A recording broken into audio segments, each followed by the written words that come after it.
तर शिवाजी महाराजांचा पुतळा कोसळल्याप्रकरणी शिल्पकार जयदीप आपटे आणि स्ट्रक्चरल कन्सल्टंट चेतन पाटील यांच्यावर गुन्हा दाखल करण्यात आलाय। पण तेव्हापासून दोघंही गायब आहेत। गुन्हा दाखल झाल्यावर त्यांच्या कोल्हापुरातल्या शिवाजी पेठ इथल्या घरी जात पोलिसांनी चौकशी केली। सुरुवातीला चेतन पाटील यांची पत्नी घरामध्ये होती, पण नंतर पोलीस गेले असता त्यांना घराला कुलूप दिसलं। त्याआधी चेतन पाटील यांनी एबीपी माझाशी फोनवरून बातचीत केली। त्यात त्यांनी शिवाजी महाराजांच्या पुतळ्याच्या कामाशी आपला कोणताही संबंध नाही असं म्हटलेलं आहे।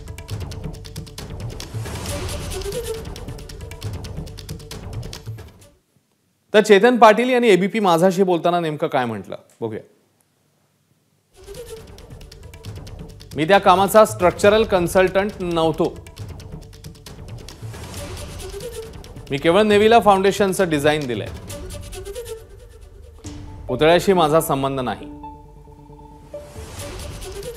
एफआयआर मध्ये माझं नाव आलंय, पण माझा काही त्याच्याशी संबंध नाही। माझ्याकडे कोणती वर्क ऑर्डर नाही, तसं कोणतंही पत्र मला देण्यात आलेलं नाही। ते काम त्यांनी ठाण्यातल्या कंपनीला दिलं होतं।